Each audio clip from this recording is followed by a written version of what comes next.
quiere que nosotros que le hemos conocido estemos en la condición que está el mundo que no le conoce a Dios. Pero ¿sabe por qué nosotros estamos a veces en la misma condición de ellos? Porque no estamos caminando bajo la voluntad de Dios o en el mover de Dios. Nos movemos por nuestros propios pensamientos, actuamos por nuestras emociones, actuamos por nuestros sentimientos, actuamos por lo que se nos antoja actuar y no estamos esperando en que Dios, escuchar la voz de Dios para movernos de acuerdo a la voz de Dios, porque si nos movemos de acuerdo a la voz de Dios, Dios no te dejará solo en el camino, no te dejará sin comida, no te dejará sin vestido, no te dejará sin empleo, si te mueves bajo la palabra de Dios. Pero ¿sabe por qué muchos batallamos? Porque no estamos moviéndonos bajo la palabra de Dios o bajo la voluntad de Dios. Y tú me puedes decir, hermano, yo soy cristiano desde hace 20 años. ¿De qué te sirve si no has caminado ni un solo día bajo la voluntad de Dios? Si siempre vamos por donde nosotros queremos ir, siempre buscamos una solución nosotros, y los hijos de Dios ya no debemos de buscar nosotros la solución, tenemos que esperar la solución del Dios de los cielos. Si Dios no le dice a Elías, vete al río, yo creo que Elías se queda ahí porque no tenía orden de Dios, pero como Dios le dijo que se fuera, Elías salió corriendo y se fue al río. Ni siquiera pensó si alguien le iba a dar de comer, ni siquiera dijo, Señor, pero me mandas a un israelita para que cocine para mí. Él se fue, no esperó más, y la Biblia dice que un cuervo le llevaba de comer. ¡Qué maravilloso! ¡Qué maravilloso! Pero ¿por qué Dios actuaba de esa manera a favor de Elías? Porque Elías no se movía por lo que pensaba. No dijo, ay Señor, viene el agua, ya te dije la profecía acá, ahora Señor permíteme, yo me voy a ver si me voy a otra tierra allá a donde va a haber agua. Él no dijo eso. Él dijo, cuando oyó la voz de Dios, entonces actuó. La Biblia habla de una mujer, de una familia que vivió un caso similar. Noemí. ¿Se acuerdan de Noemí? La historia de Noemí. ¿Dónde vivía Noemí? Con su esposo y sus hijos. ¿Dónde vivían? No. Vivían en Belén. Y llegó un tiempo de sequía. Belén significa casa de pan. Ellos vivían en la casa de pan donde había alimento todo el tiempo. Pero llegó el tiempo que se acabó el pan, porque dejó de llover. ¿Me está siguiendo, hermano? Se acabó el pan porque dejó de llover. Cuando deja de llover, se acaba el alimento, se acaba la comida. Y cuando se acaba la comida empieza la aflicción. Porque el hijo empieza a pedir de comer y no hay comida. Porque la hija empieza a pedir algo de comer y no hay comida. Empieza la desesperación, empieza la angustia, empieza la tristeza. Y llegó el momento que el esposo de Noemí dijo, vámonos de aquí. Y se fueron a Moab. Allá se había comida, ¿verdad? Allá se había pan, allá se había abundancia. Pero lo que nunca se percataron, que aunque había abundancia en aquella comida, en aquella tierra, perdón, aunque había abundancia en aquella tierra, el Dios de ellos no estaba en aquella tierra, y no estaba, y no era la voluntad de Dios que ellos se movieran por su propia decisión, por su propio pensar, por su propia búsqueda de salir, de solucionar aquel problema, y se fueron a Moab. Y estando allá en Moab, sucedió algo que nadie piensa. ¿Y qué pasó? Se murió primero su esposo, y ya sus hijos se habían casado y también se murieron, y se quedó viuda, sola, solo con una nuera que le seguía. Qué bonita la historia. Pero veamos la actitud de aquella familia. ¿Dónde vivían? En Belén, casa de pan. A pesar que había una crisis en ese momento, pero Dios no les dijo a ellos, váyanse a Moab, porque allá quiero que ustedes vivan para que salgan de la pobreza. No les dijo eso. Ellos tenían que permanecer esperando y confiando en Dios. Dios, como todos nosotros debemos de esperar hasta que el momento que Dios diga, muévete, hijo, entonces muévase. Pero antes, si usted no está seguro que Dios no le está diciendo que se mueva, no se mueva, manténgase, hermano. Pero es que está difícil, hermano, pero que mire que aquí quizá me voy a morir. Si Dios no le ha dicho que se mueva, usted no se va a morir, porque Dios está con usted y no hay problema, no hay tribulación que sea más grande que la protección y el poder de nuestro Dios.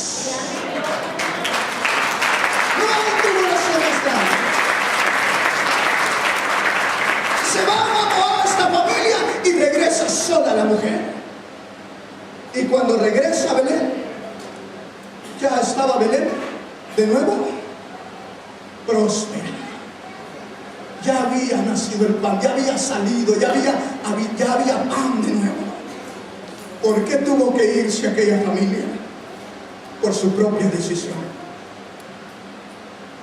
Hermanos, hay cosas que a veces a mí me dan risa. Cuando a veces me comentan de las decisiones que se las atribuimos a Dios. Eso es delicado. Podría decir Noemí o su esposo, podría decir, ¿sabes qué? Dios quiere que nos vayamos, vámonos para allá, y se fueron. Y podían haber echado la culpa a Dios, pero no era la voluntad de Dios aquella. Elías está esperando y dice, va a llover. Pero Dios le dice a Elías, muévete al arroyo. ¿Qué más dice el verso 3?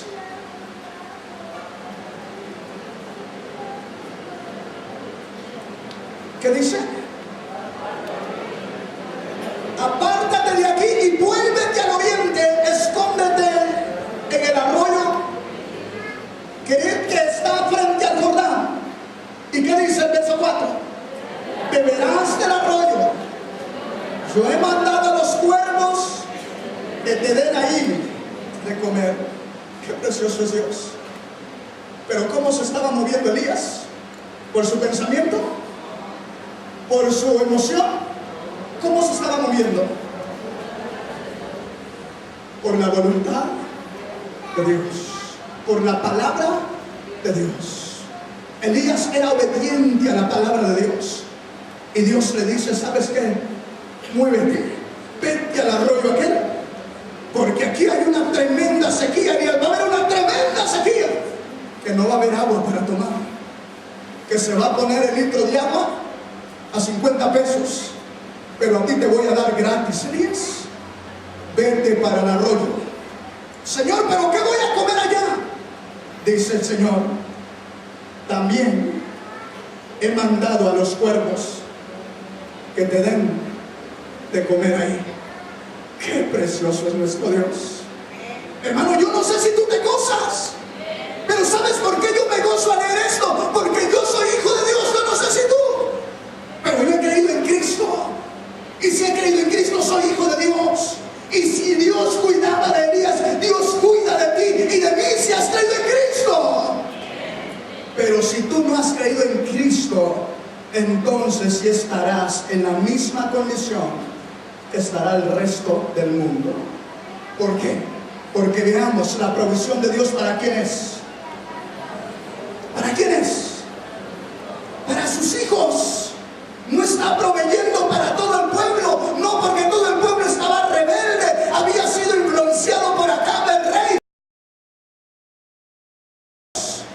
Entonces aquello le disgustó a Dios e hizo que viniera ese momento de calamidad sobre el pueblo de Israel. Pero dice a Elías, Elías, tú vete al río, porque allá va a haber agua, pero solo va a ser para ti.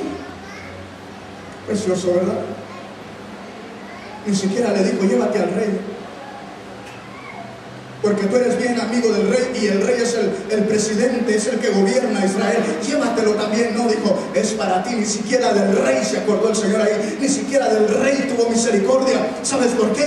Porque cuando Dios desciende su ira sobre un pueblo, sobre una nación, Él no va a tener misericordia contra aquellos que se han rebelado contra Él, pero aquellos que han buscado hacer la voluntad de Dios, la misericordia de Dios les alcanzará. Y aunque esté en tremenda tribulación, Él tendrá provisión de Dios, porque Dios es fiel y su palabra dice que Él no abandona, que